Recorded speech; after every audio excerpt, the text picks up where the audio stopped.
బొబ్బు ఏం కావాలరా? నువ్వేం వండుతున్నావురా? నేనేం వండుతాను చూపెడతారా?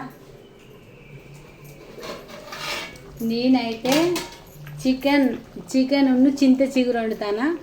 చికెన్ అయితే లెగ్ పీసులకి ఇట్లా కొట్టించుకొచ్చినాం, పెద్దగా బిర్యానీ పీసుల్లాగా. ఎందుకు నాకు ఇట్లా తినబుద్ధి అయింది ఈరోజు. చింత చిగురు తీసుకొచ్చిన, ఫ్రెష్ చింత చిగురు చికెన్ లేచి వండుకుంటానైతే సూపర్ టేస్ట్ ఉంటుంది.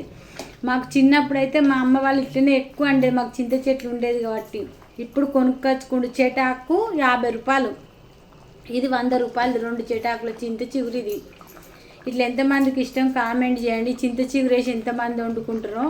కాకపోతే ఇది గ్రేవీ లాగా దగ్గరకు వండుకుంటే టేస్ట్ అనిపించేది. కొంచెం సూప్ వండుకుంటే మనం తింటే మంచి సూప్ టేస్ట్ ఉంటుంది, పుల్లగా.